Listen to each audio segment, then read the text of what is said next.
Boa noite, pessoal.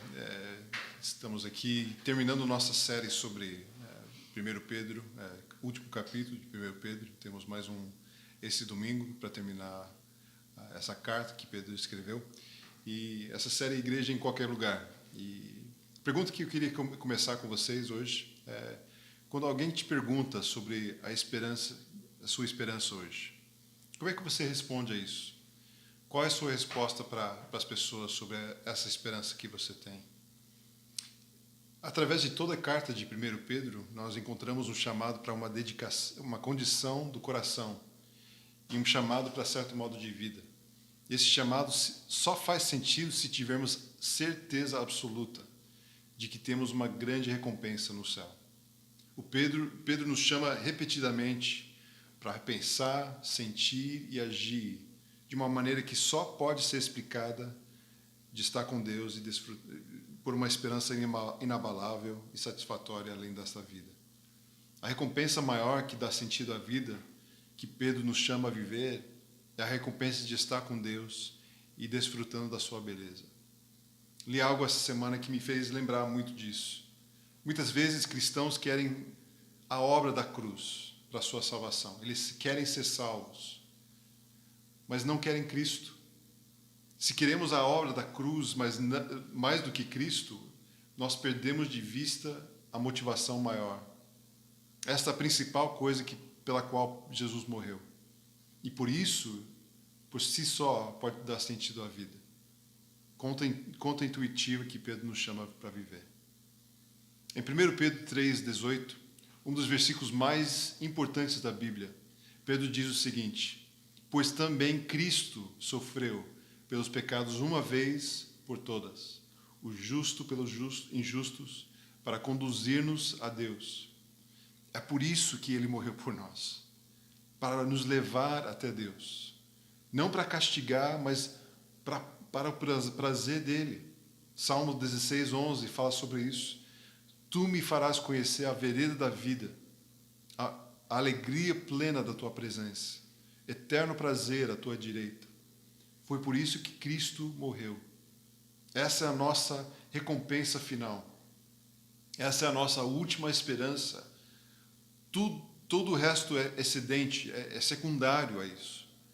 Se você não quer Deus como sua satisfação maior na sua vida, então você não quer o céu e não quer o Jesus que morreu para te dar. Mas se você quer, e se Jesus é a sua alegria indizível, como 1 Pedro 8 fala, esta carta fará todo sentido para você. E o modo de vida que Pedro pede será possível para você viver.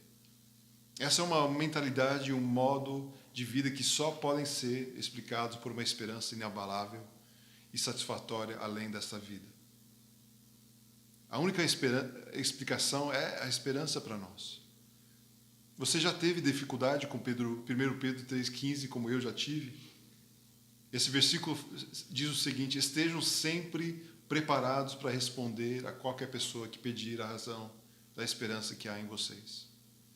Um versículo muito pertinente, muito relevante para nós hoje em dia, vivendo essa pandemia. Por que eles fariam essa pergunta sobre a esperança? Por que alguém ia parar e perguntar para o Jay sobre a esperança dele? Por que eles olhariam para as nossas vidas e perguntariam sobre a esperança? Porque a vida que Pedro está exigindo só pode ser explicada por uma esperança que o mundo não conhece. Aqui estão 4 exemplos disso.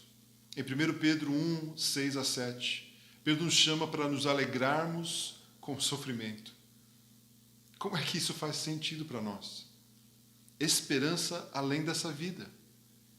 Devem ser entristecidos por todo tipo de provação. Assim acontece para que fique comprovado que a fé que vocês têm, muito mais valiosa do que o ouro que perece, mesmo que refinado pelo fogo, é genuína e resultará em louvor, glória e honra quando Jesus Cristo for revelado. Observe a incomparável recompensa de glória e honra na vinda de Cristo. Em 1 Pedro 3, 5 a 6, Pedro chama as esposas cristãs para praticarem o bem e não darem lugar ao medo. Como é que isso faz sentido? O versículo 6 fala o seguinte: era assim que também costumavam adornar-se as santas mulheres do passado, cuja esperança estava em Deus. A destemor de uma mulher cristã que exalta Cristo só pode ser explicado pela esperança que ela vai além deste mundo, uma esperança em Deus. 1 Pedro 3,9, Pedro nos ordena: não retribuam mal com mal, nem insulto com insulto, ao contrário, bendigam. Mais uma vez, como é que isso faz sentido para nós? Como é que nós conseguimos fazer isso? A esperança da bênção eterna, pois para isso vocês foram chamados, para receberem bênção por herança. Retribuindo bem pelo mal, quando isso pode nos custar a vida deste mundo, é possível porque depositamos a nossa esperança em uma bênção além deste mundo. Em 1 Pedro 4,13, Pedro apela ao comportamento contraintuitivo. Alegrem-se à medida que participam dos sofrimentos de Cristo. Como é que isso faz sentido, gente? O objetivo é para que também, quando a sua glória for revelada, vocês exultem com grande alegria. Então eu digo novamente, através dessa carta inteira, é o repetido chamado de Pedro para pensar, sentir e agir de uma maneira que só pode ser explicada por uma esperança inabalável e satisfatória além desta vida. A esperança de estar com Deus, vendo e compartilhando da sua glória. E qual é a maneira peculiar de pensar, de sentir e agir, que só faz sentido à luz da esperança além desta vida? É uma disposição alegre e humilde de sofrer mal e servir, em vez de retribuir o mal pelo mal. 1 Pedro 2,20, pois que vantagem há em suportar açoites recebidos por terem cometido mal? Mas se vocês suportam o sofrimento por terem feito bem, isso é louvável diante de Deus. 1 Pedro 3,14, mesmo que venham a sofrer porque praticam a justiça, vocês serão felizes. 1 Pedro 3,17, é melhor sofrer por fazer o bem, se for da vontade de Deus, do que por fazer o mal. 1 Pedro 4,1, portanto, uma vez que Cristo sofreu corporalmente, armem-se também do mesmo pensamento. 1 Pedro 4,19, por isso mesmo, aqueles que sofrem de acordo com a vontade de Deus devem confiar sua vida ao fiel Criador e praticar o bem. Essa é a vida estranha e contraintuitiva que Pedro nos chama a viver, que leva as pessoas a nos perguntarem sobre a nossa esperança, a esperança que existe em nós. Uma disposição alegre e humilde de sofrer mal e servir, em vez de retribuir o mal pelo mal. Outro nome para isso, gente, é amor.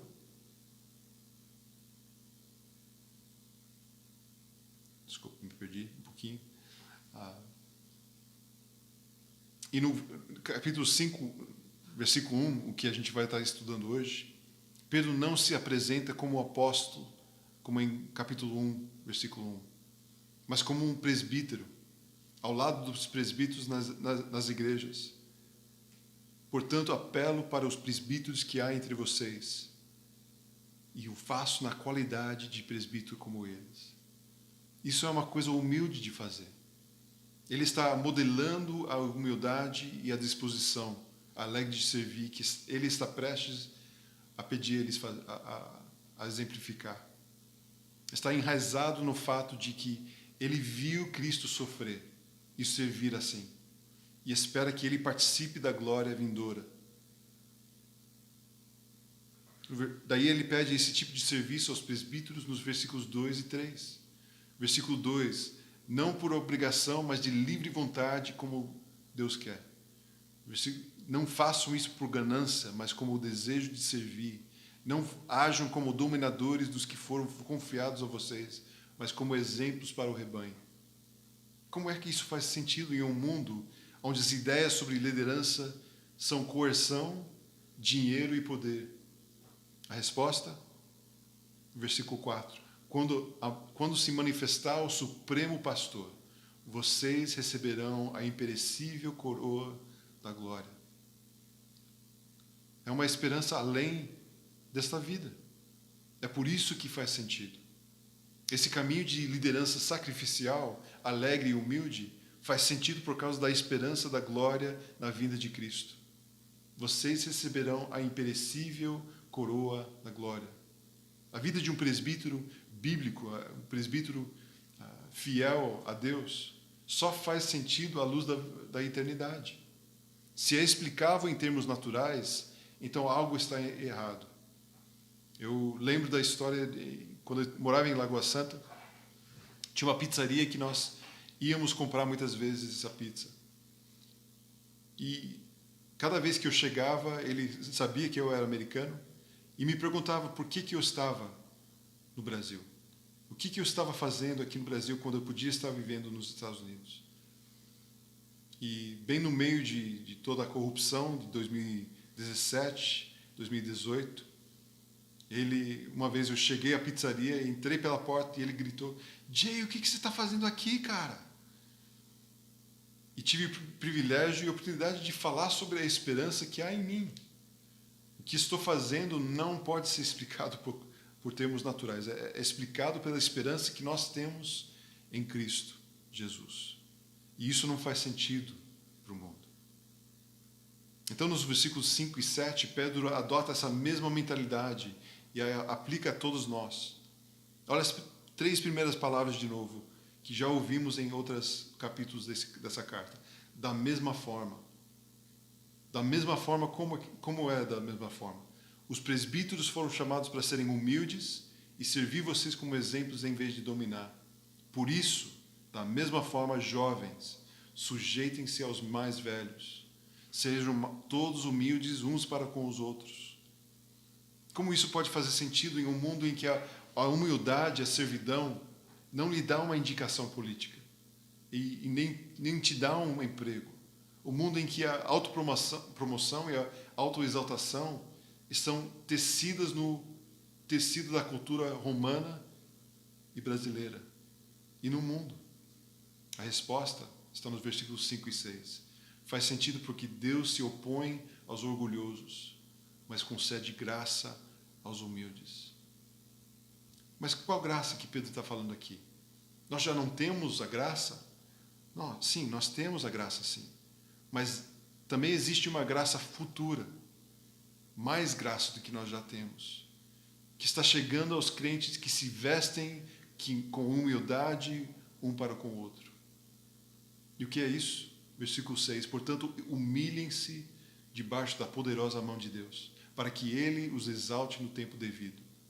É por isso que essa atitude tão estranha, humilde e modesta, que está disposta a sofrer e servir, em vez de retribuir o mal pelo mal, faz sentido. Faz sentido porque logo no horizonte desse mundo, todos os humildes que sofreram em obediência a Cristo brilharão como o sol no reino de seu Pai, como diz Mateus 13:43.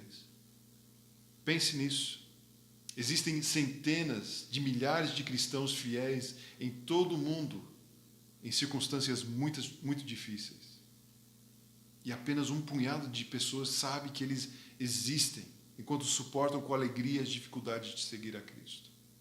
Haverá uma grande reversão. E é apenas uma questão de tempo. Os seguidores de Jesus não precisam da recompensa desse mundo. Não precisamos ser bem tratados. Não precisamos prosperar.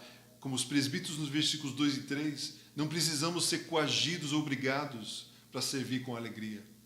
Não precisamos de riquezas para sermos felizes no ministério.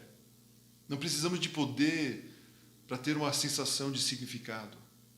Porque não depositamos nossa esperança na exaltação deste mundo, mas na exaltação e glória do próximo. E não há comparação com isso. Então, nos versículos 8 a 10, Pedro nos diz como lidar com o leão que ruge, o diabo, que quer nos devorar. Versículo 8 diz o seguinte: estejam alertas e vigiem. O diabo, o inimigo de vocês, anda ao redor como um leão, rugindo e procurando a quem possa devorar.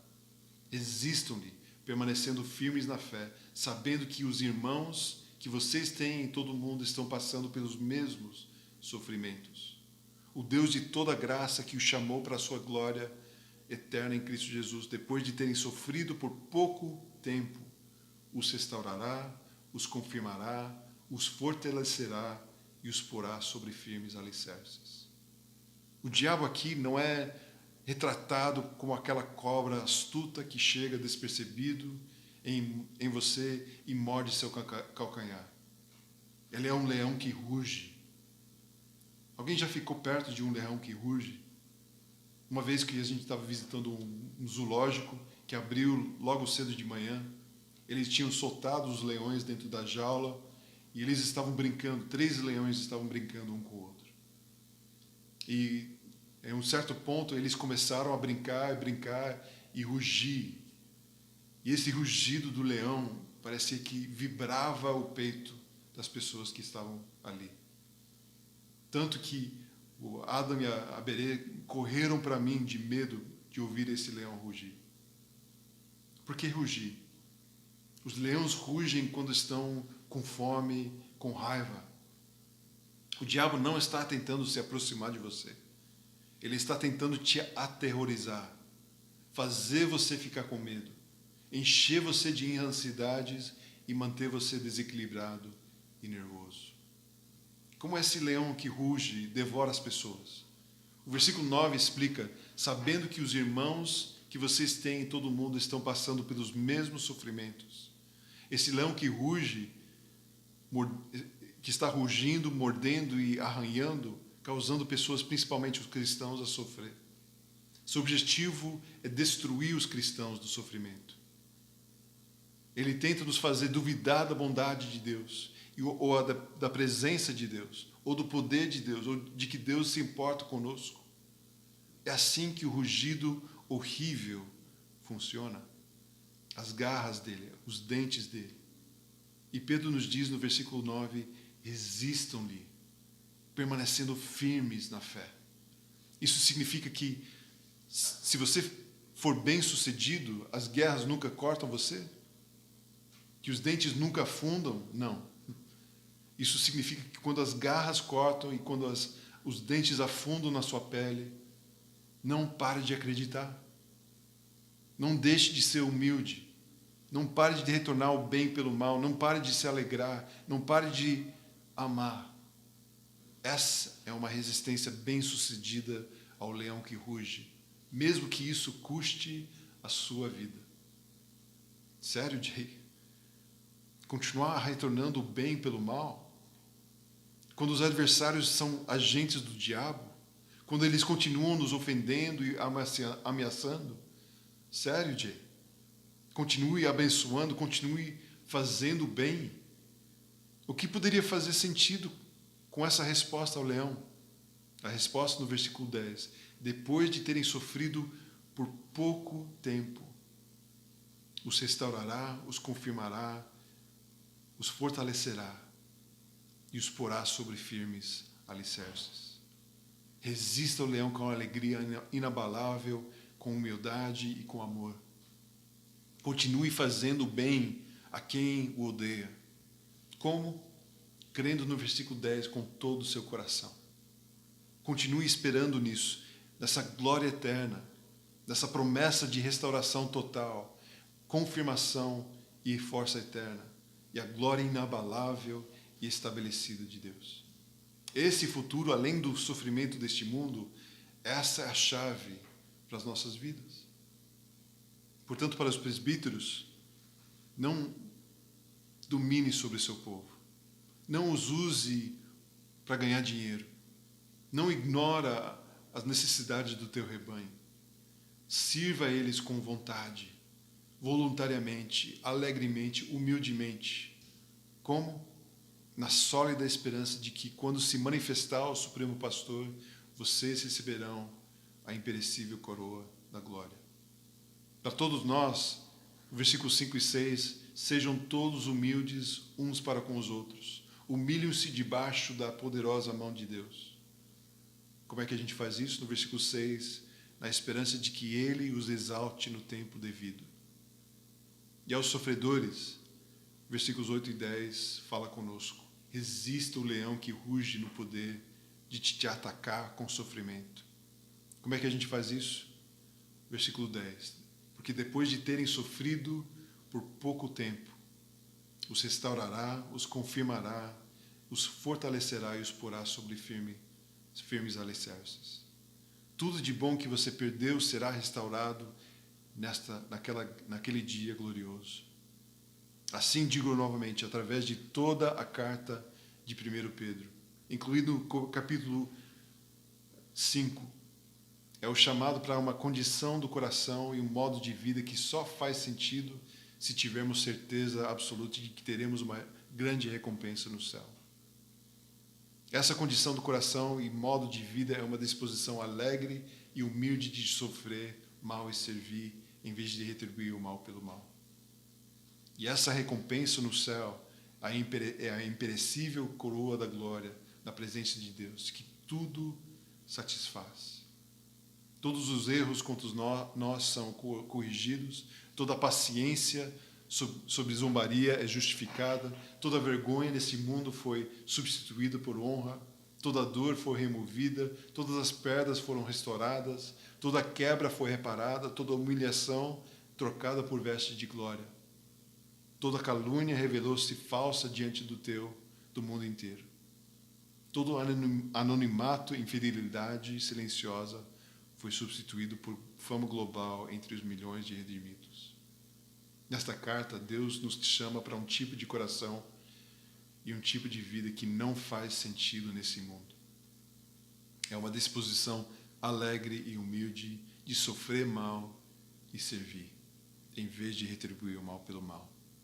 Só faz sentido se formos sustentados pela esperança na glória.